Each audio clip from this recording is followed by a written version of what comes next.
میں یہ نہیں چاہتا کہ یہ صورتحال رہے، مگر مسئلہ آپ کو سیکھنا چاہیے، میں یہ چاہتا ہوں۔ تو اصل میں تراویح کا بھی میں بتا ہی دیتا ہوں ابھی، کیونکہ زیادہ دور نہیں ہے، قریب ہے، حالات معاملہ کیا رہے کیا نہ رہے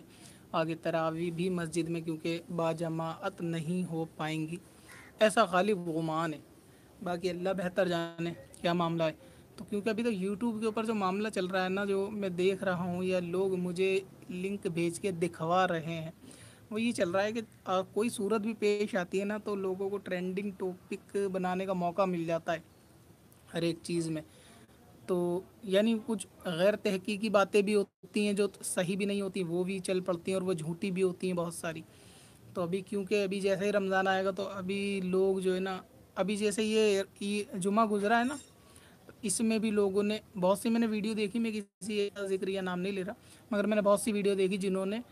جمعہ آنے سے پہلے ہی اپنی ویڈیو کو وائرل کرنے کے لیے ایک آدھ دن پہلے ہی ویڈیو بنا دی، اس میں مسائل بھی غلط بتا دیے کہ 5-7 لوگ اپنے گھر میں، اب مجھے معلوم نہیں اللہ جانے وہ سنی تھے یا کون تھے، کہ 5-7 لوگ اپنے گھر میں جمع ہو کے جمعہ پڑھ لیں، اور اس طرح جمعہ پڑھ سکتے ہیں، جو لوگ جمعہ نہ پڑھیں وہ ظہر جماعت سے پڑھ دیں، حالانکہ دونوں باتیں غلط تھیں۔ تو یہ بھی یوٹیوب کا سلسلہ چل رہا ہے کہ لوگ واقعی میں فکر مند نہیں ہیں آخرت کے، کہ وہ جو لوگ بول رہے ہیں ان کو اول تو یہ کہ قیامت میں ہر ایک لفظ کا ان کو حساب بھی دینا ہے، کہ کس کو آپ نے کیا بتایا، کیا سکھایا، وہ درست تھا یا نہیں تھا۔ تو اسی لیے اب یہ کہ امام مہدی کا ظہور پہ ویڈیو چلی ہوئی ہے، بہت زیادہ اس بارے میں سوال آ رہے ہیں،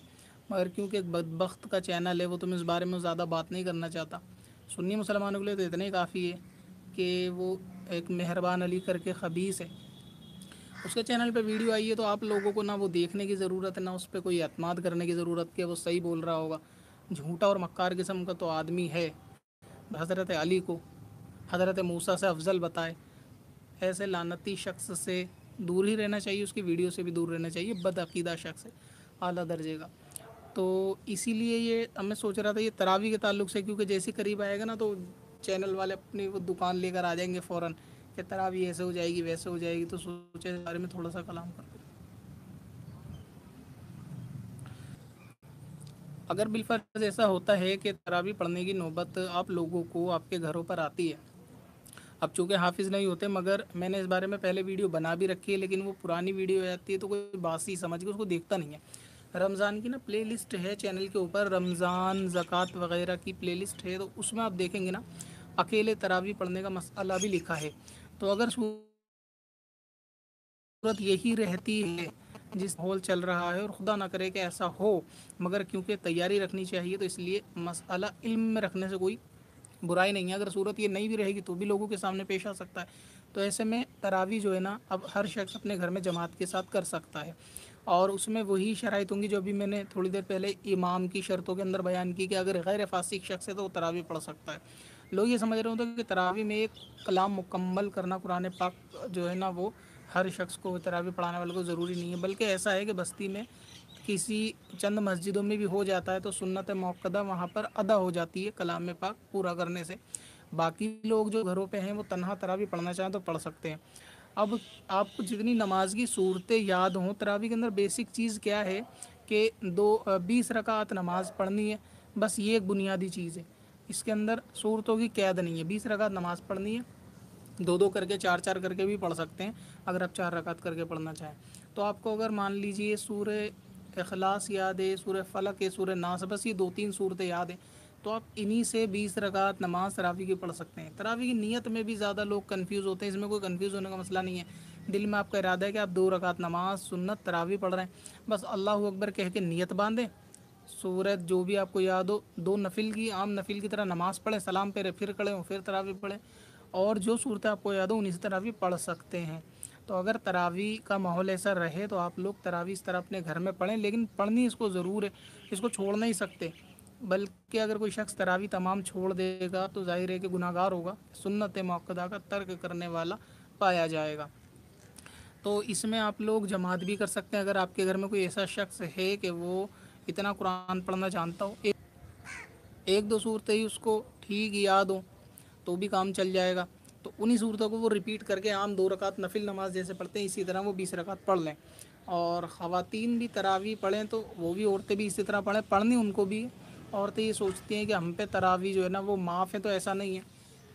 وہ لوگ بھی اپنی اپنی تراویحیں پڑھیں، 20 رکعات پڑھنی ہیں، جو صورت یاد ہو انہیں سے بار بار ریپیٹ کر کر کے 20 رکعات پڑھ لیں، اور جماعت میں شامل ہونا چاہیں تو ان کی شرطیں وہی ہیں کہ اگر امام شوہر ہو یا کوئی محرم ہو تو پھر جماعت میں بھی نماز پڑھ سکتے ہیں، امام شوہر بن جائے گا تو باقی اس کے محرم اور بیوی اس کی پیچھے مقتدی بن سکتی ہیں، یعنی یہ تراویح کی نماز میں بھی چل جائے گا۔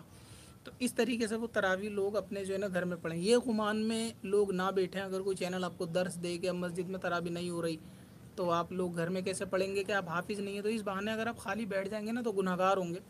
اپنی ضرورت کا مسئلہ سیکھنا ہر شخص پہ فرض ہے، تو آپ یہ بات جان لیجئے کہ تراویح آپ کو پڑھنی ہی پڑے گی۔ اور باقی تراویح سے متعلق تو میرے خیال سے آپ تراویح سے متعلق دفعہ رمضان کی پلے لسٹ دیکھ لیں، اس کے اندر آپ کو معلوم چل جائے گا۔ اچھا، اب اس میں ایسا ہو سکتا ہے کہ اگر اپنے گھر میں کوئی کسی حافظ کو لانا چاہے تراویح کے لیے، وہ چاہتا ہے کہ میرا بڑا گھر ہے، یہاں پہ کچھ علاقے والے جمع ہو کر چند لوگ پڑھ لیں گے اور میں کسی حافظ کو لاؤں، تو یہ بھی ہو سکتا ہے کہ ایک بستی میں کوئی بڑا گھر ہو، ایک حافظ صاحب کو لا کے اور وہاں پہ تراویح پڑھا، اور کچھ لوگ اگر پڑھ لیں تو اس طرح سے ہو سکتا ہے۔ باقی مسجدوں میں تو ہوگی، چند لوگوں کو اجازت ہوگی مسجد میں پڑھنے کی، تو اس طرح مسجد میں ختم قرآن جو ہے نا وہ کا ثواب ان شاء اللہ تعالیٰ سنت موقدہ ادا ہونے کا مل جائے گا، باقی لوگ تنہا پڑھیں۔ امام صاحب کو بھی اپنے گھر میں لا کے تراویح پڑھانا چاہے پڑھا سکتے ہیں، اور اس میں بھی امامت کی وہی شرطیں ہیں کہ بغیر داڑھی والا تراویح نہیں پڑھا سکتا، یعنی بغیر داڑھی والوں کی بھی نہ پڑھائے، تنہا تنہا پھر لوگ پڑھیں، سبھی لوگ 20 رکعت عشاء کی نماز کے فرض ادا ہونے کے بعد کبھی بھی پڑھیں، اور اس کا وقت جو ہے وہ پوری رات ہے، سحری سے پہلے پہلے، یہ ضروری نہیں عشاء کے بعد ہی پڑھیں، آپ عشاء مکمل کر کے سو جائیں، رات کو پڑھنا چاہیں 2 بجے 3 بجے رات کو بھی پڑھ سکتے ہیں، پوری رات کے لیے اس میں جو ہے نا وہ ٹائم ہے۔